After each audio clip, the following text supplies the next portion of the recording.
So I want to wish everybody a happy Hanukkah and welcome everybody. Oh, thank you, Sheldon. And welcome everybody to our second Oregon Kosher class of the year. Whoa, I like it big. Yeah, so this is soul food, a deeper understanding of the purpose of Kashrus. Does everybody have a handout? You can grab one if you don't have one. Okay. So first of all, I just want to say I think Hanukkah is a great time to have a Kashrus class, and that we have some cultural foods that we eat on Hanukkah. We eat foods fried in oil. So we have our sufgan yot, we have our latkes. I actually listened to a class this year, a shir from Rabbi Orlovsky, if you've ever heard of him in Yerushalayim. He's a bit of almost as much a comedian as he is a rabbi. He was talking about the significance of oil. He really started by talking about the properties, and that when you put oil into water, it doesn't mix. It rises to the top. And he said that's a bit of a mushal, a parable for the Jewish people and the Greeks, and that although they were misyavnim, there were people that became Hellenized, in the end, the Jewish people did not completely become submerged in Greek culture. We rose to the top. We were able to keep our identity.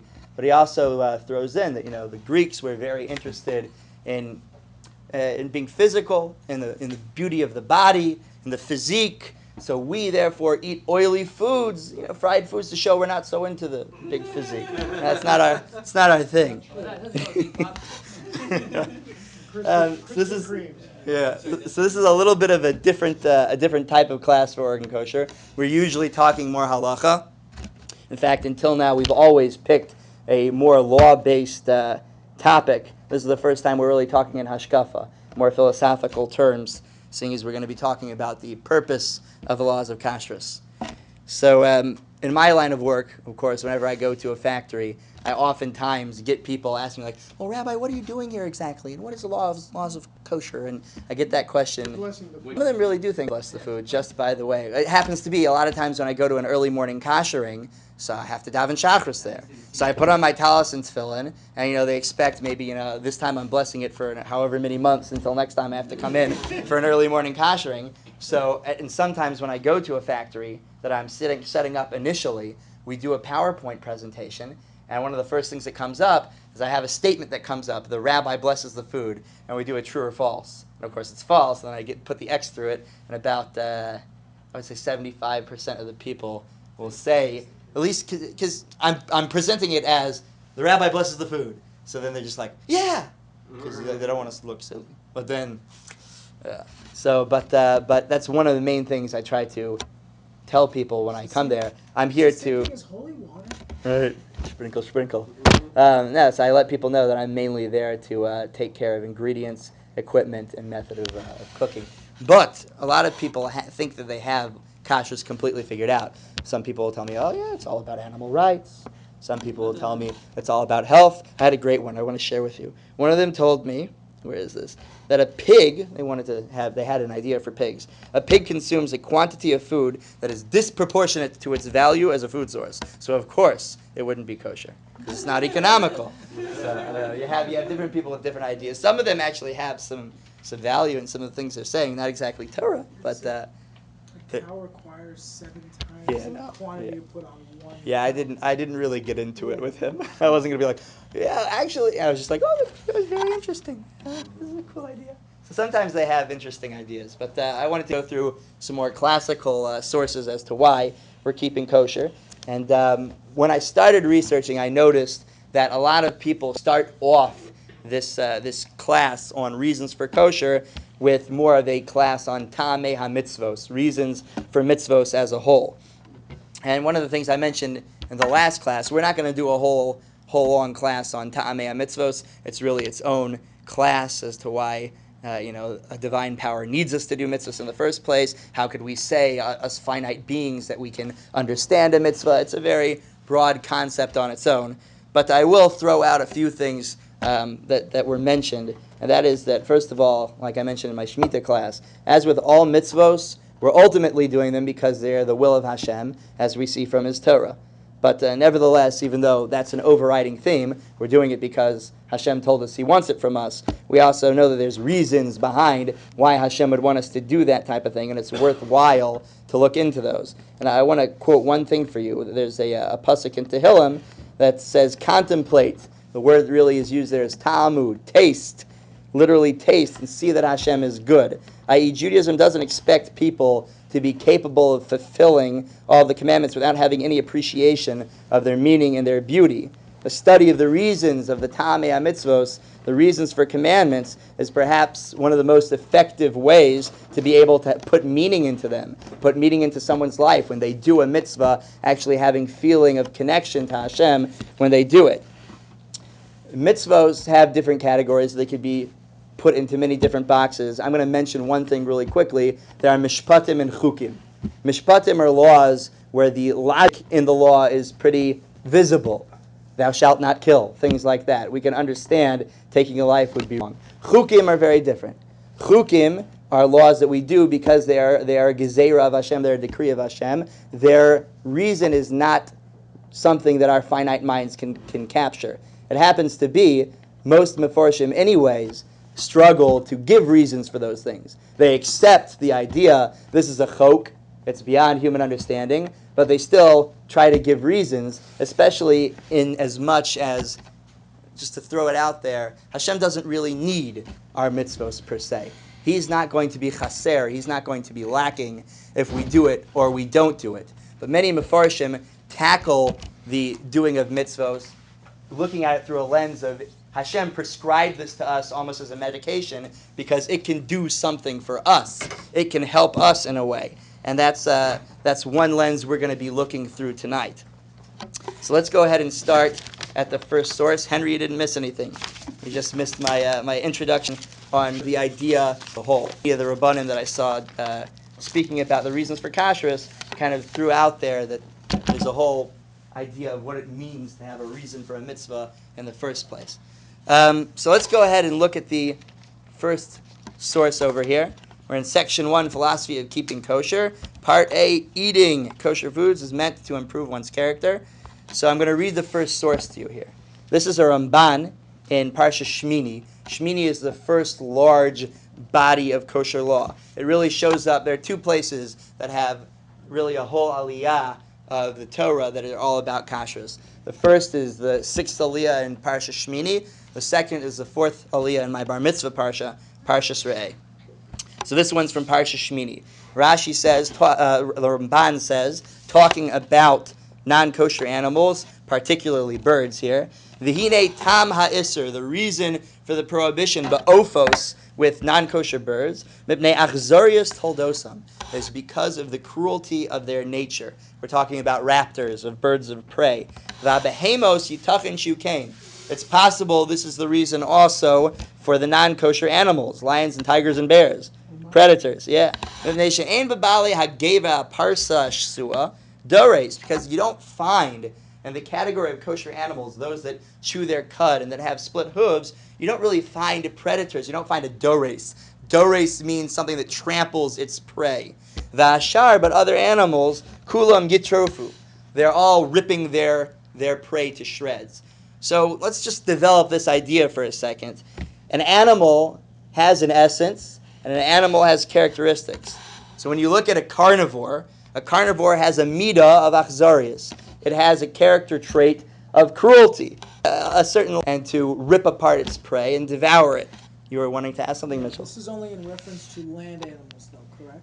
This is in reference to land animals and into birds, is what the Ramban is. The Ramban's there's some kosher fish that definitely are not in this category. Yeah.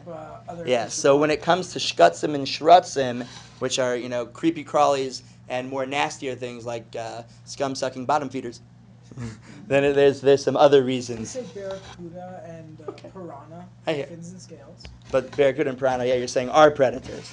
Yeah. And then things like catfish are more scum-sucking bottom feeders. You still could eat it, is the point. Right. So on a spiritual level, just developing this, we don't want to be imbibing an body that is such a vicious, ferocious type of animal. And we're going to develop this even more because on a spiritual level, you are what you eat to some extent.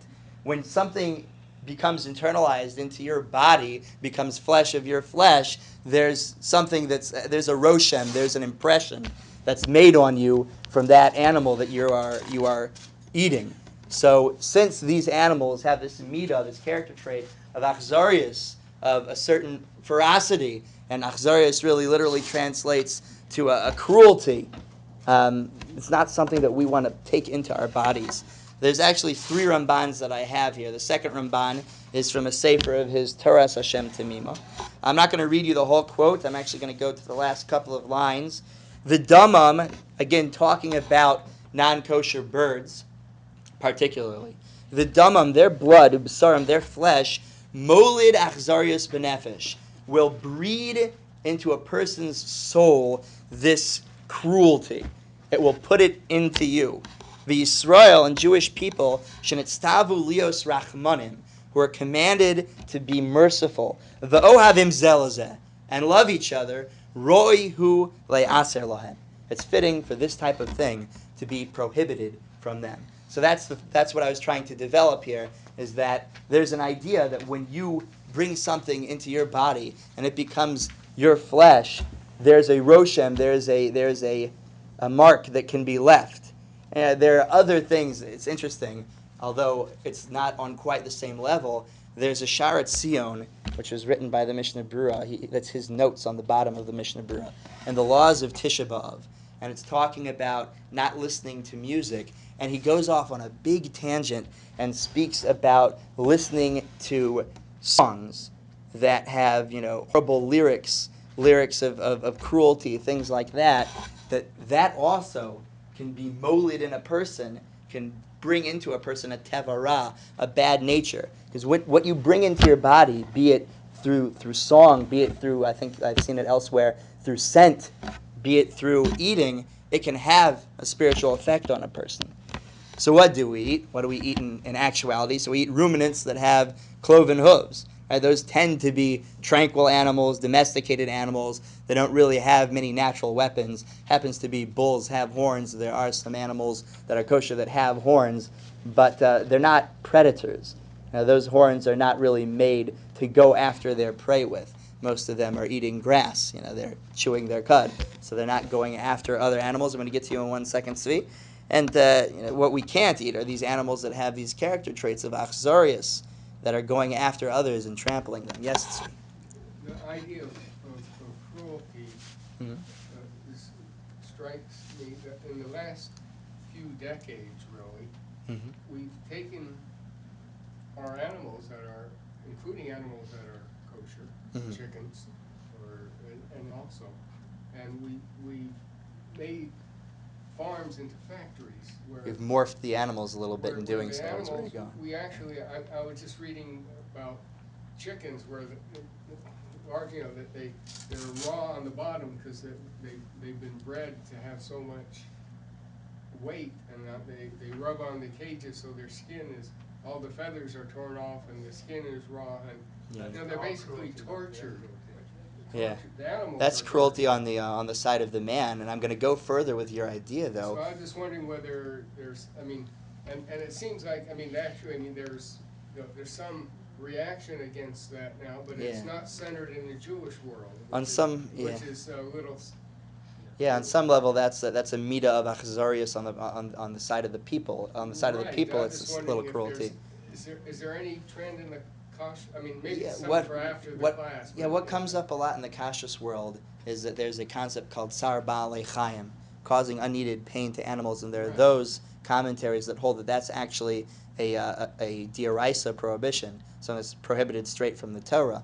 So there is a lot of talk about it, and believe it or not, little old me, have had some correspondences with other rabbanim about it, mainly because it affected me directly. There was a shechita program that I was going to be able to start here in Oregon, and I came up against a lot of resistance from a company, an auditor called, what was the name of it? Animal Rights Approved or something like Animal Welfare Approved. Animal Welfare Approved. And I had a long vikuach, a long give and take with them, and it happens to be the individual that I was speaking to, Andrew Gunther, head of Animal Welfare Approved, heard me out and was willing to listen to me and work with me.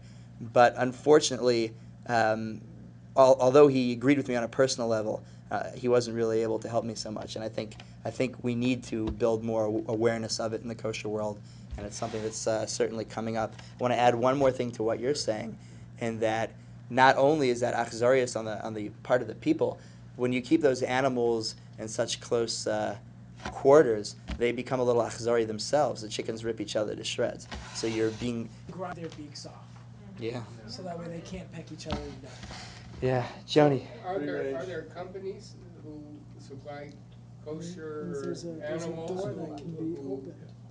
Yeah, Conscious of there's the grass fed. There's organic. I believe Teva is grass fed. Yeah. I think so. They're based out of California. The one that I was gonna do was with a company called Eat Oregon First, which was gonna be organic too. Because Rat Hashem, I might still be able to get that to go if I have enough people sign a petition. Organic, free range, something chicken next to the Empire. Yeah, no, but I was this close to having something in Oregon, and I got shut down by this guy, and I was so upset. It was going to be my first, like, when I first came onto Oregon Kosher, it was going to be my big breakthrough thing. Like, look what I'm able to bring to the community, and I got shut down. I was depressed for like 2 weeks. It was It was, near, oof, I'm from it was Trader hard. Joe's, one of the Trader Joe's, like in Hillsborough, Yeah. a friend of mine who dropped it near there from Intel, but she found organic chicken breasts. It's grass-fed. Empire. It's Empire. Yeah, Empire does do some organic stuff. Empire has plenty that isn't, but they do some organic. Yeah. Yeah, and Trader Joe's does sometimes try their best to bring in the organic. So yeah, it does exist. There are some options on the market. There's also a company called Grillers. I don't remember if it's Grillers Prime or Grillers Pride, based out of Atlanta, that has a similar thing too. They have organic and grass feed and everything. There's also Wise. So it'd be nice if like Safeway could have an option where we could buy. Yeah, absolutely. that. Please I've said it like 50 direct times. all of your raw products towards the meat department at Safeway. They are responsible for bringing in all raw meat products. Yeah, or and you can also say it to James Brown, who's the Meat manager. department. He has a lot of power there too. Yeah, After the talk, we can grab would some you time. write that down for me? I'd like to follow up. Absolutely, not a She can problem. start her own chicken farm, like. Yeah, now we're talking. Okay. First gonna have 3 chickens. There's a farm. This is broken. If you want to pressure somebody who said that she was interested in doing it, Boondockers Farm. You can write that one down. Boondockers Farm. If you want to pressure her name is Rachel and she's Jewish. You can ask her. Are the chickens their counsel to maintain It's their... gonna They're well guarded by Great Pyrenees dogs. It's a very nice farm. They have ducks too. Where's it at? It's in like I don't remember. I don't know the name of the place. I'd have to look it up again. It's been a long time since I went there. Okay, let's keep going though. All right. One more Ramban. This Ramban is on Kashrus preventing the trait of cruelty. Similar idea here. I'm not going to read the whole thing here. I'm going to start at the top and do this top paragraph. Vitam. Yes, I believe it's on page 2 for you. I actually have a different handout with all of my notes, so I think it's still the same page. The same page though. It's source number 3, Ramban and Dvarim. This is in Parshas Rei, my Bar Mitzvah Parsha, on Kashrus preventing the trait of cruelty. Vitam, the reason. Ki am kadosh atala Hashem Elokecha davek im losav ashel gedi b'chalei v'imo. So just to throw it out there, the Aliyah ends with saying, "You are a holy nation to Hashem your God."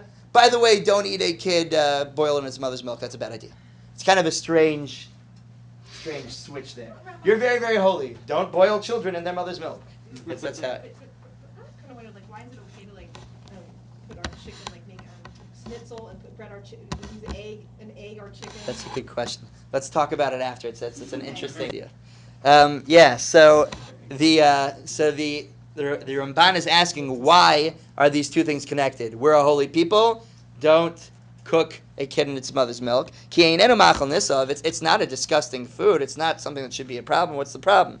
Aval yesar oso liosenu kedoshim ba'acholim, o liosenu kedoshim shalonia am achzari. The reason this is connected to being holy and abstaining from such a thing is because we want to build in our nation character traits that are exceptional. We don't want to be a cruel nation. Again, cruelty. Lo yirachamu. It's lacking mercy. Shenechalo v'sa'im, to milk a mother animal. V'notzi mimena chalav, and to bring out its milk. Shenesbashal bo abein, and then cook its child in front of her inside the milk. It's just lacking a certain sensitivity. So it's a theme that's present not only in other kashrus, but also in Basar B'Chalav as well. And I'm not going to go through all facets of kashrus. There's a lot to be said about the mitzvah of Gid Hanasheh, the sciatic nerve. There's a lot to be said about forbidden fats. But I'm going to more focus on the general idea of kashrus.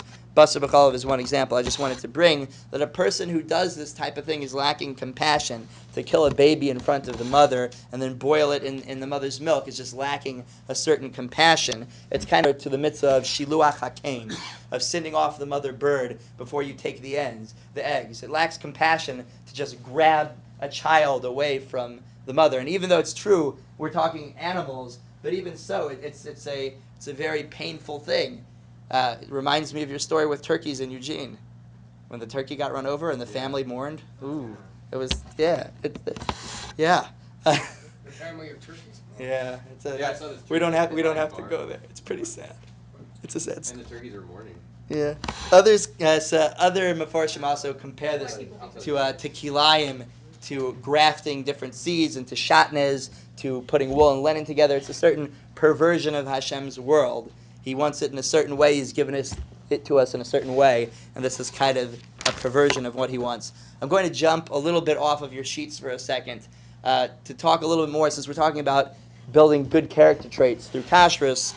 One of the things that I saw from a Rabbi Mordechai Becher, I'm actually going to quote to you his article because I find it's a very strong lesson and it's actually hilarious the way he puts it. But it's that one of the main things that comes from Kashrus is building discipline and self-control. We're a nation of people. We're not running after our taivos, after every single desire we have. We're able to control ourselves. We're able to have the soul prevail over the guf, over the body. I'm going to illustrate that idea. I'm going to quote to you his article here because I think it's a good illustration. Let me illustrate this idea with a real-life example. Most parents are familiar with the horrors of going to the supermarket with young children. The worst part of this ordeal is waiting in the line at the checkout counter. You have only 5 items, including 2 items that the child in the shopping cart swiped off shelves without your knowledge. So you wait in the 8 items or less express line.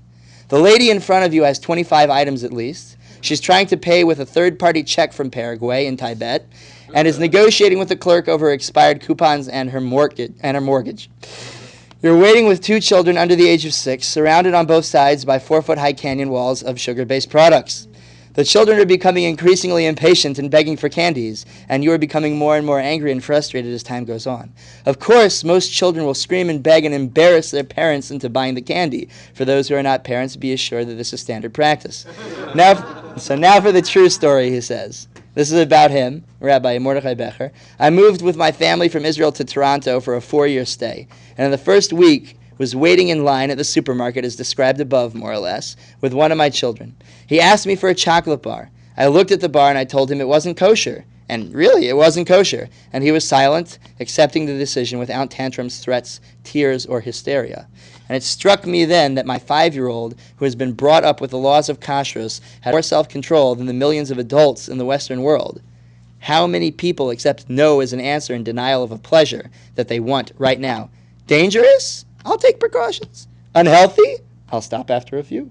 Addictive? Not me. Right? Not to indulge is simply not an option. So one clear benefit of the laws of kashrus is that it builds within a person this self-control and discipline. This realization of limits within our life, this acceptance of discipline and self-control are really the first steps that a person can take towards meaning, towards purpose and pleasure in life. And tranquility begins with the ability to say no to oneself. Right? A world without the word no is a world of chaos. It's a world out of control.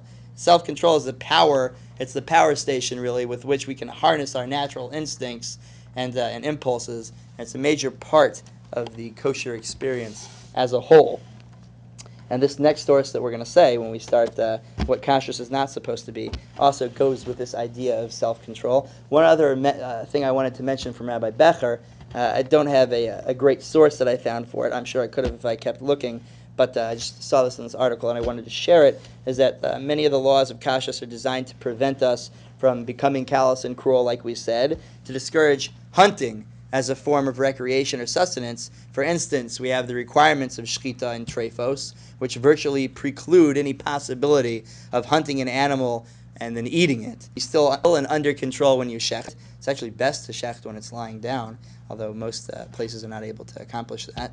And it can't be fatally injured, and it has to be something that's killed only by an expert. So that's also the laws of shchita itself, although some people try to twist it and make it look like they are not compassionate, are made to be compassionate. You're not chasing this animal who's in a fit of fear, running for its life. You're petting it and saying, "Don't worry, Kauzala, you're going to be going to a good place." You're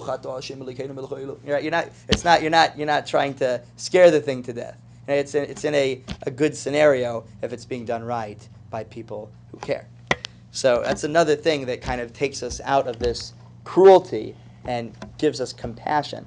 It's not an easy thing. It's not supposed to be sport. You're not supposed to be like, "Okay, let's kill them." It's not. It's okay. We have to eat food. These animals were given to us as food. We are going to kill this animal, and we're going to try to do this in as nice a way as possible. Yes, see. And going back a parsha or so, Mm-hmm. it's right that his son went to the field and hunted and brought meat. I mean, Esav. Esau, yeah. Yeah. Right, but I mean, did he eat meat that had been hunted? It's a good question. So wasn't. It really, you're right. It kept the Torah whether they didn't, and within this broader side of they did keep the Torah, which is Rashi's side of things, there are different degrees to which some say they kept the Torah, and there are plenty of places where you can see that definitely they weren't keeping all of it. Maybe they were aware of it all. They weren't keeping all of it. Yaakov marries two sisters. Avram prepares chema v'chalav and a ben habakar, right? He has milk and butter and meat that he feeds to the angels. I mean, we have places. But he doesn't necessarily feed to the angels. And no, yeah, there's a. I'll tell you something. I'm gonna go off topic for a second. That's way too. That's all. Okay, when That's Moshe the whole Rabbeinu, conversation. I'm just gonna tell you one cool thing.